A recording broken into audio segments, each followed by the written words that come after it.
सहकारिता विभाग सरकार का एक महत्वपूर्ण अंग है। सहकारिता विभाग के माध्यम से न केवल महत्वपूर्ण जन कल्याणकारी योजनाओं का संचालन किया जाता है, बल्कि ये जनता और सरकार के बीच एक सेतु की तरह कार्य भी करता है। लेकिन आज भी मध्य प्रदेश की विभिन्न सेवा सहकारी समितियों के कर्मचारी अपने वाजिब अधिकारों से वंचित हैं।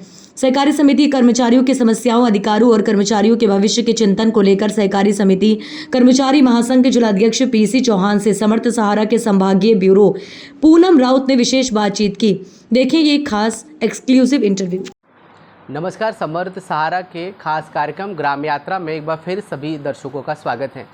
और जैसा कि हर बार हम एक नई शख्सियत से रूबरू होते हैं, आज हम मुलाकात करने जा रहे हैं सेवा सहकारी समिति संगठन के जिलाध्यक्ष श्री पीसी चौहान जी से, जो कि लगातार संगठनात्मक रूप से बालाघाट के संगठन को एक नया आयाम देते रहे हैं। इसके अलावा काफ़ी वर्षों से वे इस विभाग में कार्यरत हैं। उनसे जानेंगे कि वर्तमान में सहकारी समिति कर्मचारियों की क्या स्थिति है, उनके क्या अधिकार हैं और क्या समस्याएं वर्तमान में आ रही हैं। सर नमस्कार, स्वागत है आपका। सर नमस्कार, खास कार्यक्रम में मैं पीसी चौहान, जिलाध्यक्ष सहकारी समिति कर्मचारी महासंघ जिला इकाई बालाघाट जी। सर सबसे पहले तो मैं यह जानना चाहूँगा कि सबसे पहली पोस्टिंग कब हुई थी आपकी, मतलब कितने साल हो गए लगभग अभी आप? सर मेरी पोस्टिंग तो 3/12/87 से हुई है इस समिति में। लगभग 38 से 39 साल होने जा रहे हैं जी। और जी सर, वर्तमान में सेवा सहकारी समितियों में किस तरह के काम होते हैं, कौन कौन से काम होते हैं, क्या वर्किंग होती है? वर्किंग आज बहुत व्यापक रूप में, अगर सहकार की सरकार की अगर महती आवश्यकता का जो कार्यक्रम है जी, जन जन तक पहुंचाने वाला कार्यक्रम ये समितियां करती है। समितियों में किसान को, जो बहु रूप में किसान है, जो किसानों के बीच में सोसाइटियों का निर्माण किया गया है, तो इसमें खाद वितरण, नगद ऋण वितरण, पशु चारा केसीसी ऋण वितरण और पीडीएस की दुकानें जो दूर गरीब के थाली तक अनाज पहुंचाने का काम करती हैं हमारे विक्रेता साथियों के कारण, यानी एक बहुमुखी बचत बैंक के काम करते हैं। यानी हमारे एकदम जो हमारा मेंबर है उसको सॉलिड उसके घर के पास में सेवा देने के लिए समितियां काम करती हैं। जी, मतलब केंद्र और राज्य शासन की महत्वपूर्ण योजनाओं को सहकारी समितियों के माध्यम से जन जन तक पहुंचाने का काम आप लोग करते हैं? बिल्कुल करते हैं। जैसे अभी नगद ऋण वितरण, फर्टिलाइजर वितरण, सरकार की एक महती आवश्यकता है कि उन्हें 0% में सहकारिता विभाग को दिया है, जो दूसरी जगह में नेशनलाइज बैंक में ये वाला नहीं है, जो 0% में किसान को ऋण वितरण किया जाता है। तो ये केंद्र और राज्य सरकार की पॉलिसी मैटर को हम जन जन तक पहुंचाते हैं। बिल्कुल काम करती हैं समितियां और बिल्कुल निष्ठापूर्वक करती हैं, ऋण वितरण देती हैं, और ये सरकार का ही काम है। जैसे केंद्र सरकार की योजना है पीडीएस का संधारण, श्रीमान जी, पीडीएस का संधारण भी अगर सुचारू रूप से करती है तो मेरे ख्याल से हमारी समितियां करती है, जिसका समय का कोई ठिकाना नहीं होता। एक टग लगा करके काम करते जा रहे हैं हमारे कर्मचारी। और साथ ही मुझे इतने दिनों के बाद मैंने देखा है, बड़े आपने भी देखा होगा कि बहुत विगत कई वर्षों से हम लोग संगठन के माध्यम से सरकार से गुहार लगाते रहे। इसके पहले आदरणीय हमारे शिवराज सिंह चौहान जी यहाँ के सीएम रहे, उनकी भी कई प्रकार की घोषणा होने के बाद सहकारिता को ऐसा पुख्ता इंतजाम करने के लिए सहकारिता का आयाम बदलने की बात करी, लेकिन मुझे नहीं लग रहा है कि अभी तक कोई कर्मचारी हित में कोई ऐसा आयाम हो। बड़े मुश्किल के साथ हमने 1-1.5 महीने तक संघर्ष किया। संघर्ष करने के बाद में एक तो हमें हासिल हुआ कि सरकार की तरफ से कोई पैकेज नहीं मिल रहा था, जो प्रबंधकीय अनुदान के रूप में उनने प्रत्येक समिति को प्रदेश की 3 लाख रुपए देने का वादा भी किया और 3 लाख रुपए दिया है। जो चीज़ मिली है उससे कोई झुटला नहीं सकता है। बीच में एक पेंडिंग रह गया था, जो विक्रेता को 3,000 रुपये प्रति माह देने की बात कही थी। ये अलग से उनका वो था, जिसका लगभग प्रदेश को 74 करोड़ रुपये का था। ये किसी कारणवश नहीं आ पाया था। वो अभी 28/3/24 को वो पैसा भी पासान जिले को हो चुका है, और जिले को हो चुका है। हमारी जिले में तो हो चुका है। मेरे ख्याल से 23 ऐसे ज़िले हैं, जो 33 ज़िले हैं। 33 ज़िलों में वो राशि रिटर्न हो गई किसी कारणवश। वो धीरे 31 मार्च में समायोजन हो जाना चाहिए था, जो नहीं हो पाया था। हमने तो यहाँ से हमारे यहाँ की इतनी अच्छी कार्यप्रणाली रही हमारे DRCS के, हमारे बैंक प्रबंधन के। तो DRCS की आयाम की सरकार का पैसा है और उनको पासान करना उन्हीं का काम था। हम भी निरंतर संपर्क में रहे और अपने जिले का राशि हमने अपनी समितियों में पासान करा लिया। एक बड़ा थोड़ा सा खेद का विषय है कि अभी एक बारी बारी से बात उठी जा रही है कि वो प्रबंधकीय अनुदान जो 3,000 रुपये प्रति माह जो विक्रेता को दे होना चाहिए था। मेरा कहना है कि नियत अगर उसकी पोस्टिंग है विक्रेता की बिल्कुल सही है और जानकारी भी सरकार ने वही चाहिए। 2 दिन का काम करने वाला विक्रेता नहीं होता है तो उन्हें 3,000 रुपये मिलना चाहिए। शासन ने बड़े मुश्किल के साथ में संघर्ष के साथ हमने हथियाया है जो उन्हें उनका अधिकार मिलना चाहिए। जो कई प्रकार की जो बातें उठने का कारण ये है कि 31 मार्च में जब समायोजन हो चुका है, समिति के अकाउंट में आ चुका है, तो ये पैसा हमारी मेहनत का है, उस पैसे को तो देना चाहिए, उसमें क्या दिक्कत है। तो क्या पूरे जिले में सही तरीके से उसका डिस्ट्रीब्यूशन है या कहीं विसंगतियां भी आ रही हैं इस चीज़ को? नहीं, क्या होता है सर कि कुछ समझदारी का फ़र्क होता है। अब उन बातों को मैं फोकस नहीं करना चाहता हूं कि क्यों नहीं हुआ है। लगभग मेरे ख्याल से 60% जिले में बढ़ चुका है आपूर्ति निगम को। लेकिन किसान जो दूर दराज तक जिसके तक पहुंचाने वाला काम कौन करती, तो समितियां करती। तो सब एजेंट के रूप में हमें उन्होंने काम दिया और हमने काम किया। पिछली बार और समस्या कैसी इस समिति का काम कर रहे, हमने कई बार गुहार लगाई आदरणीय कलेक्टर महोदय से कि श्रीमान जी हमारा पिछला हमने उपार्जन के शुरू में रोका था कि हम पंजीयन नहीं करेंगे, हम स्थापना नहीं कराएंगे, क्योंकि पिछले विगत वर्षों में हमने जो काम किया, जो हमारा प्रासंगिक व्यय कमीशन की राशि अभी तक अप्राप्त है। लगभग जिले का 18 करोड़ रुपये अप्राप्त है। नहीं मिला आप लोगों को? वो नहीं तो फिर कलेक्टर महोदय ने वादा किया कि बोले मैं ये वाली राशि दिलवाऊंगा। वो राशि तो मिलना दूर की बात रही श्रीमान। इस बार जो हमने उपार्जन किया है, तो किसी को 15 लाख, किसी को 14 लाख मिला है, जबकि इस वर्ष का किसी को 38 लाख 40 लाख कमीशन प्रासंगिक व्यय ये मिलना चाहिए था, जिसमें मुश्किल से 14 से 15 लाख, किसी को 8 लाख जैसे जैसा उपार्जन हुआ है ये भर मिल पाया है। तो इस बार का नहीं मिल पाया पूरा। तो पिछले वाले की तो बात छोड़िए, पिछले वाला भी पेंडिंग पड़ा, एक बड़ा खेद का विषय है। और मारामारी में जितना उपार्जन करना, एक तो बहुत कम समय सीमा उपार्जन में एक विसंगति आने का कारण है। और आपने देखा होगा जिले में बहुत सारा शॉर्टेज आया है। शॉर्टेज आने की वजह यह है कि आवश्यकता से अधिक, पर डे की खरीदी से अधिक उपार्जन का इकट्ठे होना, और उसका कारण यह है कि कम समय में पूरा का पूरा उपार्जन करना।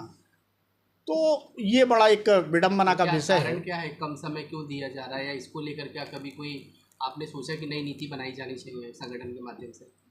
देखिए, संगठन के माध्यम से हमने कई बार गुहार लगाई कि इसका उपार्जन का कार्य दिवस होना चाहिए। कार्य दिवस होना चाहिए 2 महीना कम से कम कार्य दिवस 2 महीना होना चाहिए, तभी सटीक रूप में आज हमारा जो किसान आया उसकी धान खरीद करके उसको भंडारण हो जाए, उसका स्टेकिंग हो जाए, तो शॉर्टेज होने का प्रश्न नहीं है। प्रश्न इस बात का है कि हमें 25 लोगों की खरीदी करना है। 25 लोगों में किसान को भी अपनी धान बेचना है, समय सीमा, तारीख खत्म हो जाएगी तो धान नहीं बिकाएगा। पिछले बार आपने एक बार 14 में देखा है, तो 18 में मेरे ख्याल से लगभग वो धान ऑनलाइन नहीं हो पाई थी और वो बहुत तकलीफ का विषय बन गया था।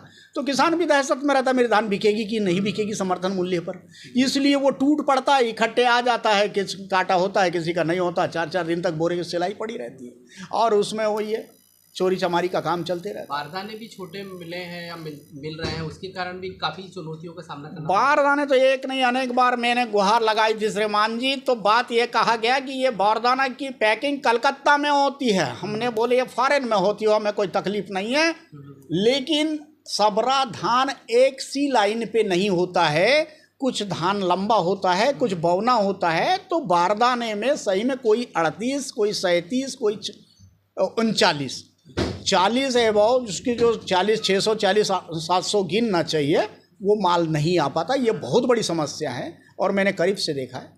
आप लोगों ने भी मना किया था कि भाई खरीदी नहीं करना है। आप लोगों ने जिला कलेक्टर को, केंद्रीय बैंक को भी आवेदन दिया था कि भाई हमें खरीदी नहीं करनी, उपार्जन का कार्य नहीं करना है। तो उसके पीछे कारण क्या था? इसका कारण यही था कि अगर उपार्जन का काम नहीं करना, ये हमने नीतिगत विरोध नहीं किया था।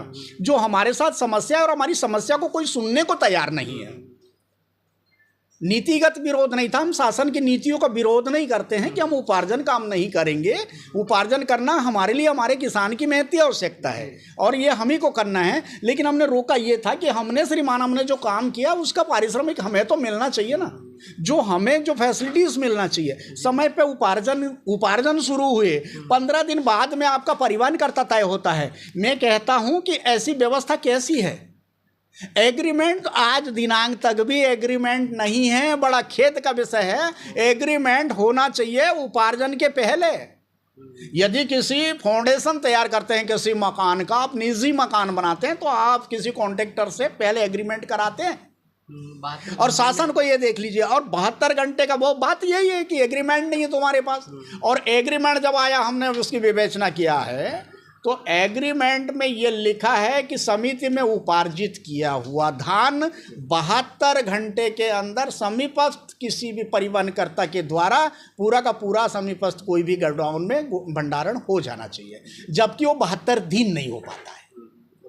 समस्या का समय यही है। बाद में शॉर्टेज की समस्या आएगी तो वसूली फिर कर्मचारियों से की जाएगी। फिर तो वही है साहब, यही तकलीफ है जो मारे से अभी बेचारे घूमते रहे बार से। अपना एक तो परिवार का त्याग करता है, 2 महीने तक वो अपने घर को नहीं देख पाता, उपार्जन ही देखते रहता है। तन भी गया, मन भी, धन भी गया। और जब उसका शॉर्टेज आता है तो वही 10,000 की नौकरी वाला व्यक्ति, उससे पैसे भरवाए जाते हैं। ये बड़ा खेद का विषय है। जैसा कि आपने भी चर्चा के दौरान कहा, सीधा सा मतलब है कि ईओडब्ल्यू की जांच जो है जबलपुर से लेकर बालाघाट और कई जिलों में चली। तो इसको लेकर आप क्या सोचते हैं? एक संगठनात्मक रूप से जिलाध्यक्ष होने के नाते, कर्मचारी भी रहे हैं आप, अभी वर्तमान में प्रबंधक भी हैं, तो क्या चीज़ें दिमाग में आती हैं? सर, ये तो ईओडब्ल्यू की जांच पर तो मैं कुछ नहीं कहना चाहूँगा। शासन के निर्देशानुसार उनने जांच किया है, वो प्रक्रिया में है और जांच चल रही है। तो जो उनने जो भी पाया हो उससे मुझे कोई तकलीफ़ नहीं है, जांच चलती रहे। लेकिन एक बड़ा विचारणीय विषय है श्रीमान कि इसके पहले हमने जिला प्रशासन को सारी बातें अवगत कराते हुए हमने उपार्जन करने का बहिष्कार किया था। सबरीपुरी ब्रांच ने एक साथ लिख के दिया था कि हम उपार्जन नहीं करेंगे। ये जांच का विषय बाद का है। उपार्जन शुरू करने के पहले की बात बता दे रहा हूँ आपको कि पहले कहा गया था कि अगर आपको उपार्जन नहीं करना है तो पहले आपको लिख के दे देना चाहिए था। ये नेक्स्ट ईयर उनने बोला था। तब हमने 3 माह उपार्जन के 3 माह पहले हमने ये अल्टीमेटम कलेक्टर आदरणीय अपने उपार्जन के जो जिलाध्यक्ष होते हैं, उपार्जन समिति होती है, उसमें एक अध्यक्ष होते हैं, वो कलेक्टर महोदय होते हैं।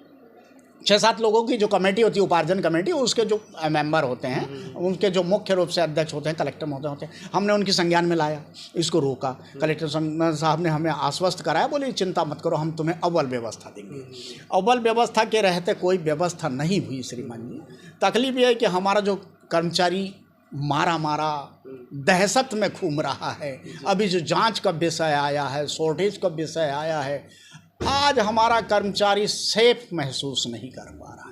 दूसरी बात ये कि वही हमने जो गुहार लगाई है श्रीमान, हमारे साथ जो विडम्बना है, हमको तो सुनो। आप नहीं सुनेंगे तो कौन सुनेगा? पालक की तरह तो आप उपार्जन, जिले की उपार्जन समिति में जितने लोग बैठे हैं, जिसमें हमारे डीसीपी के मुख्य कार्यपालन अधिकारी भी बैठे होते हैं, बड़ा सबरा काम जो सरकार को यस सर कह के हमें थोप दिया जाता है। छोटे कर्मचारियों को समय सीमा में उसकी धान लेना है, उसके बाद एकदम दबाव में रात और दिन चैन में नहीं रहता वो कर्मचारी। बिल्कुल कई प्रकार के दबाव आते हैं, कई प्रकार की बातें आती हैं, कई नेता लोग आते हैं, सबके बीच में बैठकर किसानों की, एक तो किसान की महती आवश्यकता धान खरीदना है, वो नैन का चैन चुरा करके भी उसके बाद भी सेफ महसूस नहीं करता। हम शासन प्रशासन से निवेदन करना चाहते हैं कि ऐसी व्यवस्था आपने बना के हमें थोप दिया है, परंतु हम जो गुहार लगा रहे हैं, हमारी कोई बात तो सुनने को तैयार होना चाहिए। और शासन प्रशासन में तो एक जिलाध्यक्ष होने के नाते मेरा कर्मचारी काम करने के लिए तैयार है, लेकिन उसकी सेफ्टी क्या है, मेरा निवेदन है कि उसको सेफ रखने का कोई ऐसा उपाय बताएं और उनको सेफ करें। सर एक और चीज़ है, अभी कर्मचारियों का प्रमोशन होना था, काफ़ी दिनों से पेंडिंग है और ऐसी भी जानकारी आई है कि सहकारी जैसे 6-7 सहकारी समितियों पर एक संस्था प्रबंधक है या 2 संस्था प्रबंधक हैं, तो कहीं ना कहीं कमी हो रही है, अमले की कमी हो रही है, काम तो आप लगातार कर रहे हैं, तो क्या इसको लेकर कभी कोई बात हुई है उच्च स्तर पर आप लोगों की कि प्रमोशन किया जाए? क्योंकि कई लोग 35-36 साल से लिपिक बन के बैठे हैं, लेखापाल है, पता चला प्रमोशन ही नहीं हो रहा है, तो ये एक वाजिब हक भी है कर्मचारियों का। हाँ, बिल्कुल सही कह रहे हैं। अभी जो प्रदेश सरकार के ओहदे से अपने पंजीयक के लेटर निकले हैं और ये भी संगठन की महती आवश्यकता के इसकी भूमिका है जो इनने अपनी गुहार लगाई है और हमें प्रमोशन मिलना चाहिए। तो बीच में श्रीमान जी एक विडम्बना के तहत रहते हुए उनका एक पत्राचार के माध्यम से एक कार्यवाही शुरू करी थी। कार्यवाही तक रह गई है, लेकिन उसका कोई भी क्रियान्वयन नहीं किया गया। अभी पिछली बार फिर एक सरलीकरण आया, उसमें सरलीकरण आया, आदेश जारी हुए हैं कि उसमें समिति सहायक, जो समिति में कोई पद नहीं दिखाई देता, सहायक समिति सहायक प्रबंधक और लेखापाल। तो समिति सहायक में हमने समझ लिया था कि वो लिपिक है, तो उसका भी हम चाह रहे थे कि हमारे लगभग 60% और 40% का रेशो सरकार ने बनाई है। 60% समिति के कर्मचारी को लेना है, सीनियर कर्मचारी को लेना है और 40% सीधी भर्ती से हमको करना है। तो श्रीमान जी आपको अवगत करा दूँ, 126 सोसाइटी है जिले में, लगभग 75 पद हमारे 60% भर्ती में आना है। 60% में हमारी भर्ती में आना है, तो मैं बड़ा खुश हो रहा था कि 60% में मेरे 75 लोग ये आ जाएंगे तो 75 दूसरे प्रमोशन पाएंगे, फिर उसके बाद 75 दूसरे प्रमोशन पाएंगे। तो मैं विक्रेताओं को आश्वस्त कराया था, तुम विक्रेता अपने आप में विक्रेता ना समझो, कल को जब तुम्हारे ऊपर का कर्मचारी चला जाएगा तो आप सड़क लेंगे, वहाँ का लेखापाल लिपिक बनेंगे, कल को सहायक प्रबंधक बनेंगे, आपकी प्रॉब्लम होगी। परंतु ये बात जहाँ की तहाँ रह गई है श्रीमान। अभी एक बात समझ में आया कि समिति सहायक हम जो लिपिक को समझ रहे थे, ये हमारी गलत अंडरस्टैंडिंग थी। वो लिपिक को हटा दिया है, लेखापाल और सहायक प्रबंधक, इसके बारे में भी विवेचना चल रही। मैं भी कुछ दिन पहले मेरी और चर्चा हुई थी, मतलब श्रीमान इसको जल्दी करें, अन्यथा की स्थिति में जैसे हम बेघर हुए हैं, आउट ऑफ हो गए हैं, तो रन आउट दूसरे भी हो जाएंगे। ये जो चीज़ें रही सरकार की या मैनुअल तरीके से सिर्फ कागज पे है, एक तरह से कैद। अभी फिलहाल तो कागज लाभ नहीं मिला है, फिलहाल कागज पे दर्ज है। हमारे बहुत सारे जाबाज आंदोलन के रहते हमारे कर्मचारी बहुत से रिटायरमेंट हो गए और कुछ चंद समय के लिए बचे हैं, वो भी रिटायरमेंट हो जाएंगे, जिनको 2-4-5 साल का लाभ मिलता। क्यों हुआ सर? जैसे बीच में मुझे याद है लास्ट टाइम ऐसी बातें हो गई थी कि भाई हो रहा है, प्रमोशन हो रहा है, लिस्ट भी जारी होने वाली है, भोपाल से भी सब सारी प्रक्रिया हो गई, तो डिले क्यों हुआ? और डिले होने से फिर कहीं ना कहीं जो कर्मचारी हैं वो हताश होता है, निराश होता है कि उसे लगता है कि भाई मैं संस्था प्रबंधक बन सकता, और अभी उसको प्रमोशन नहीं मिल रहा है। ये बड़ा दुर्भाग्य है। देखिए ग्रामीण स्तर पर जो सहकारी समितियां हैं निश्चित रूप से बहुत महत्वपूर्ण कड़ी हैं, सरकार और जनता के बीच में समन्वय आप स्थापित करते हैं। आप लोगों को क्या सुविधा मिलती है? कोई जैसे मान लीजिए किसी की डेथ हो गई जॉब के दौरान, तो क्या उसको कोई सुविधा है? पेंशन है आप लोगों को? क्या सुविधाएं कुछ है या सिर्फ ये भी सिर्फ कागज में दर्ज है? ये तो मैंने आपको इसके पहले भी कई बार संगठन के माध्यम से, हड़ताल के माध्यम से ये बात तो अवगत कराई है और प्रदेश तक भी मेरी आवाज़ गई है। श्रीमान जब तक करता है तब तक लेता है, काम करने के लायक यहाँ का कर्मचारी रहता है। आपने देखा दूध में जब मक्खी गिरती, मक्खी फेंक दिया जाता है, दूध काम में लेते हैं। तो वैसे ये कोऑपरेटिव के कर्मचारी की पेंशन तो बात अलग की रही। आपने पूछा कार्य करते करते अगर कोई दुर्घटनाग्रस्त हो जाता है, मेरा कर्मचारी अगर काम करते करते समिति में दुर्घटना हो जाती है, किसी अनायास उसकी मौत हो जाती है, तब उसका सिलक वेरिफिकेशन करेंगे, स्टॉक शॉर्टेज देखेंगे, सारी चीज़ देखेंगे, लेकिन कफन के कपड़े का इंतजाम नहीं करेंगे। बड़ा दुर्भाग्य है। इतने सालों से वो आदमी काम कर रहा है, उसके बावजूद भी इसके पास कुछ तो गलत नहीं है, इसकी विवेचना की जाएगी, वरना कफन के कपड़े का कोई इंतजाम नहीं किया जाएगा। ये बड़ा दुर्भाग्य का विषय है। सरकार से क्या अपेक्षा करते हैं आप लोग? क्योंकि लगातार आप लोग काम कर रहे हैं, आप खुद भी बता रहे हैं कि भाई 37-38 साल हो गए आपको, इससे पहले सहकारी समिति विभाग काम कर रहा है, लेकिन आज भी आप लोग अधिकारों से महरूम हैं, दूर हैं। तो इस चीज़ को लेकर क्या अपेक्षा है? वर्तमान में मोहन यादव सरकार है, मुख्यमंत्री है मोहन यादव जी, तो क्या आप सोचते हैं, क्या अपेक्षा है, क्या कहना चाहेंगे? खेद इस बात का है श्रीमान जी, एक समितियां एक गांव की समिति बनाई गई थी, इसको वहां तक ही रखना चाहिए था। सरकार जब अंशदान कुछ नहीं करना चाहती है तो इसको सरकार के काम नहीं कराना चाहिए था। जो सरकार के बहुआयाम, जिसने कृषि क्रमण्य अवार्ड ले लिया, सहकारिता के क्षेत्र में कृषि ऋण दे करके हमारे यहाँ नहीं 3 बार के कृषि कर्मण्य अवार्ड ले लिया, और ये कृषि कर्मण्य अवार्ड दिलाने वाले यही सहकारिता के कर्मचारी है। आपको पता है, उसके बावजूद भी मैं ये गुहार लगाना चाहता हूँ, हमारा समय तो गया है, परंतु आज अगर ये योजना नहीं होती, एक बेरोजगार अपना कहीं भी सर छुपाने की बात करता है, नौकरी पैसे की बात करता है, मैं नौकरी में लग गया। जब नया नया व्यक्ति आता है उसको समझ में नहीं आता, मैं तो फलानी जगह नौकरी में लग गया, और जब उसका अंत आता है तब हासिल का है 0। ये बताऊं श्रीमान कि मेरी काम करने की कोई दक्षता रही है, मेरी काम करने की क्षमता रही है? सरकार को तो ये सोचना चाहिए, सरकार को ये सोचना चाहिए, जो काम करता है भले ही उसको वेतन कम मिले, लेकिन उसका अंतिम में कुछ उसको रिस्पांस मिलना चाहिए। वो कुछ भी नहीं है, ये बड़ा खेद का विषय है। और कर्मचारी बिल्कुल एकदम निहत्ता महसूस करता है, घर में जाता है तो वही हटा दिया जाता है उसको। आप कोरोना के समय की बात कर रहे थे। जी, कोरोना काल ऐसी परिस्थितियां थी श्रीमान जी, और कोरोना क्या था, मीडिया के माध्यम से तो भारी प्रचार प्रसार भी जिस बात का हुआ, प्रचार प्रसार में हकीकत भी देखा गया। तकलीफ इस बात की थी कि कोरोना के समय सारे विभाग बंद कर दिए गए, महीनों से छुट्टियां हुई, उनके कोई घर से निकलने की प्राथमिकता नहीं थी। लेकिन एक सहकारिता विभाग और ये समितियां जो ऐसी समितियां हैं, क्योंकि जनहित में काम करती है, घर घर में काम करती हैं, इसके बिना अनाज थाली में नहीं जाता है, तो बड़ा खेद का विषय है। हमने कई हमारे ऑफिस खोल करके, जिसका डिपॉजिट था, उसकी आवश्यकता का था, उसकी पैसा था, उसको देना था, हमने ऑफिस खोला। छूने की प्राथमिकता नहीं थी, एक व्यक्ति के पास में 4 लोग खड़े होने की प्राथमिकता नहीं थी, किसी को छूने की प्राथमिकता नहीं थी।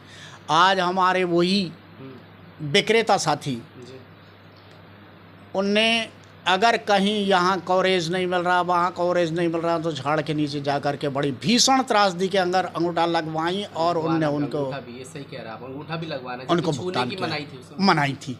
और हमारे कई साथी कोरोना काल में शहीद हो गए, अपना कार्य करते, अपना कर्तव्य निभाते हुए। हमारे मुख्यमंत्री जी ने यही कहा था कोरोना योद्धा का, हम आपको कोरोना योद्धा का बराबर हक दिलाएंगे, परंतु कोरोना योद्धा तो योद्धा किसी ने पूछा तक नहीं है। ये बड़ा विडंबना का विषय है श्रीमान। आज कोऑपरेटिव सेक्टर, हमारे प्रदेश के यशस्वी मुख्यमंत्री मोहन यादव जी भी जनहित की बात करते हैं, समितियों को प्रबल बनाने की बात करते हैं।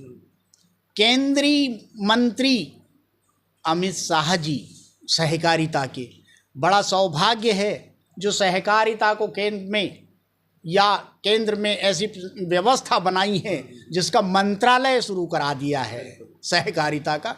ये बड़ा बहुत ही मैं तो उसको ये कहना चाहूँगा कि बहुत आयामों के बाद में एक सहकारिता मंत्रालय का गठन हुआ है। और मैं अपने कर्मचारी साथियों से भी मेरा निवेदन है, और मैं निवेदन करना चाहता हूँ हमारे केंद्र के अमित शाह जी को, हमारे सहकारिता के मिनिस्टर हैं, जो सहकारिता के कर्मचारी जो बेघर हैं, इनके लिए कोई ऐसा एक व्यवस्था बनाई जाए जो अपने आप को असहाय महसूस कर रहे हैं। श्रीमान, हम तो ये कहते हैं कि ये एक सहकारिता की एक चैनल के रूप में सारे कर्मचारी काम करते हैं, और यही कर्मचारी आपको अवार्ड दिलाते हैं। अगर जन जन तक आपकी महती आवश्यकता योजनाओं का जिनका आप बिगुल बजा रहे हैं, हमने 0% में कृषकों को ऋण वितरण कराया है और गरीब की थाली तक अनाज पहुंचाया है, ये वही कर्मचारी हैं। तो कृपया कर मेरा एक निवेदन है, मेरा आग्रह है आपसे कि इनकी व्यवस्था बनाएं, इनके लिए एक ऐसी व्यवस्था बनाएं। और मेरा एक अनुरोध है अगर मीडिया के माध्यम से मेरी बात अगर पहुंचती है जिला संगठन के जिला अध्यक्ष होने के नाते श्रीमान जी, कि मेरे बहुत से नन्हे मुन्ने साथी अभी जिनके उम्र नहीं है वो यहाँ पर काम कर रहे हैं, इनका भविष्य उज्जवल हो और इनको सारे कर्मचारियों के समिति के कर्मचारियों को कैडर में समाहित करें, ये मेरी मांग है।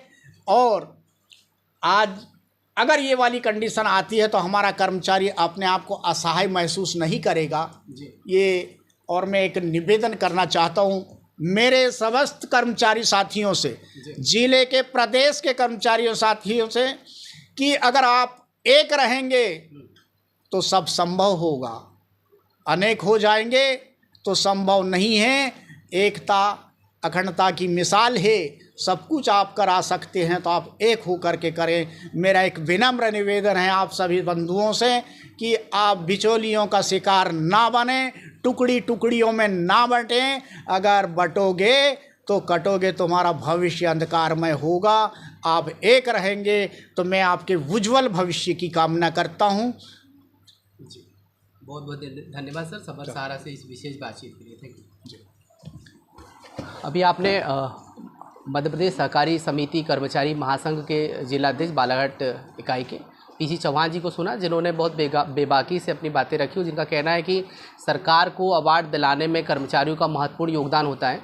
कोरोना काल की बातें उन्होंने की, कोरोना काल की विपरीत परिस्थितियों में कर्मचारियों ने किस तरह सरकार का साथ दिया, लोगों की सेवा की और सहकारी समिति निरंतर सेवा का काम कर रही है। लेकिन चौहान जी ने सीधे सीधे सवाल किए हैं मध्य प्रदेश सरकार से कि कर्मचारी तो लगातार काम कर रहा है, केंद्र और राज्य शासन की महत्वपूर्ण योजनाओं को जन जन तक पहुंचाने का काम सेवा सहकारी समिति के कर्मचारी कर रहे हैं, लेकिन सरकार की क्या जिम्मेदारी है? आखिर क्या वजह है कि कर्मचारी आज भी बेबस और लाचार है? आखिर क्या वजह है कि कर्मचारी आज भी अपने वाजिब अधिकारों से महरूम है? ये सरकार की जिम्मेदारी है कि निचले स्तर पर काम करने वाले कर्मचारियों को उनका वाजिब हक दिया जाए। वीडियो जर्नलिस्ट शैलेश दाते के साथ मैं पूनम राउत, समर सहारा, बालाघाट।